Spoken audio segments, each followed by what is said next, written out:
Assalamualaikum warahmatullahi wabarakatuh. Perkenalkan, nama saya Rofida dari Prodi Manajemen 4, NIM 2211082023. Baiklah, saya akan menjelaskan 5C dan 7P. Baiklah, yang pertama karakter.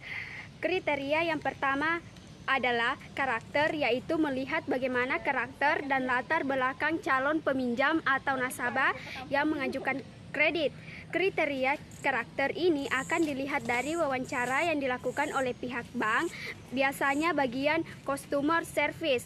Dari karakter ini akan dapat dilihat juga bagaimana reputasi calon peminjam tersebut. Apakah pernah memiliki catatan tindak kriminal atau kebiasaan buruk dalam keuangan seperti tidak melunasi pinjaman. Yang kedua, capacity. Kriteria kedua adalah capacity atau kerap disebut juga dengan capability, yaitu bagaimana kemampuan calon peminjam dalam membayar kreditnya. Kriteria ini dilihat dari bagaimana nasabah tersebut menjalankan usahanya atau seberapa besar penghasilan yang diterima tiap bulannya. Jika pihak bank menilai bahwa nasabah tersebut tidak memiliki kemampuan cukup untuk membayar kredit, maka besar kemungkinan ajuan kreditnya akan ditolak. Yang ketiga, kapital. Kriteria selanjutnya adalah kapital atau modal yang dimiliki calon peminjam yang khususnya diberlakukan pada nasabah yang meminjam untuk usaha atau bisnisnya dengan mengetahui modal atau aset yang dimiliki usaha nasabah tersebut. Pihak bank dapat sumber pembiayaan yang dimiliki. Selain itu, pihak bank juga dapat melihat bagaimana laporan keuangan dari usaha yang dijalankan nasabah untuk kemudian dijadikan acuan apakah memang layak diberikan kredit atau tidak. Keempat, kolateral.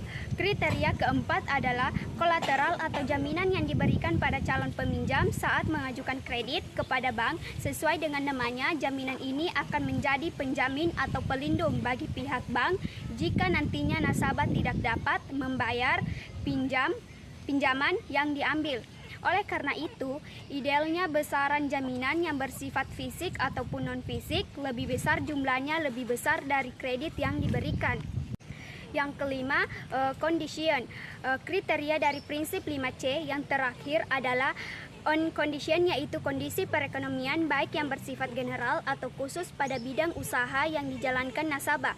Jika memang kondisi perekonomian sedang tidak baik atau sektor usaha nasabah tidak menjanjikan, biasanya bank akan mempertimbangkan kembali dalam memberikan kredit. Hal ini terkait kembali dengan bagaimana kemampuan nasabah dalam membayar pinjamannya nanti yang tentu terpengaruh atas kondisi ekonomi. Baiklah, saya akan menjelaskan selanjutnya yaitu prinsip 7P. 1. Personality. Kriteria pertama adalah personality, yaitu kepribadian dari calon peminjam yang mengajukan kreditnya.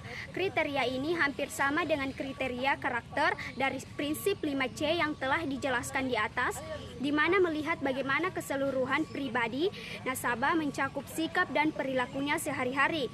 Kedua, party. Yang kedua dalam prinsip 7P adalah party, di mana calon peminjam dimasukkan ke dalam beberapa golongan yang terkait dengan kondisi keuangannya.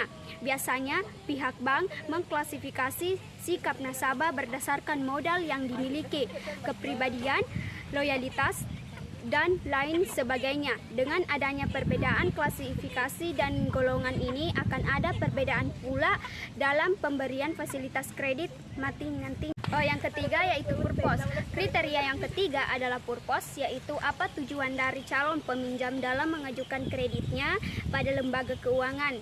Pihak bank perlu mengetahui untuk apa dana tersebut akan digunakan, misalnya untuk modal usaha, investasi, biaya pendidikan, atau justru kegiatan konsumtif.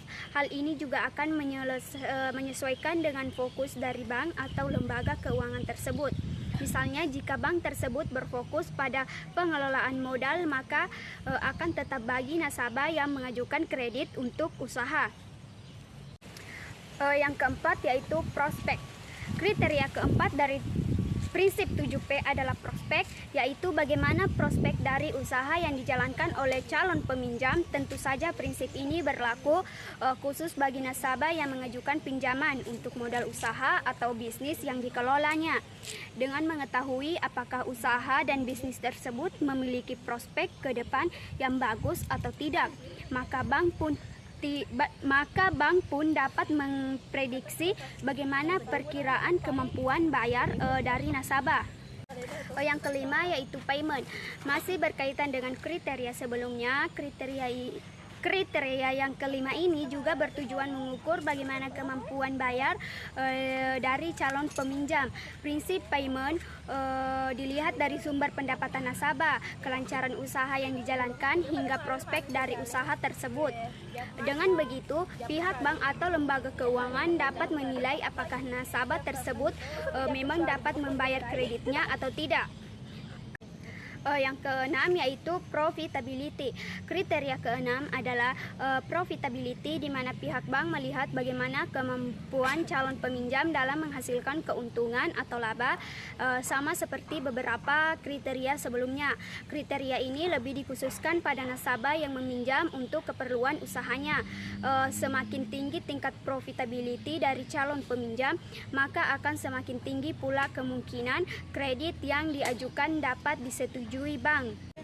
Selanjutnya 7 yaitu protection. Tidak jauh berbeda dengan kriteria kolateral. Pada prinsip 5C, kriteria protection ini juga mengacu pada jaminan yang dapat diberikan oleh calon peminjam. Selain jaminan berupa barang seperti aset rumah atau perusahaan, protection ini juga dapat berupa jaminan asuransi yang dimiliki oleh nasabah. Demikian materi yang saya jelaskan 5C dan 7P. Sekian dan terima kasih. Wassalamualaikum warahmatullahi wabarakatuh.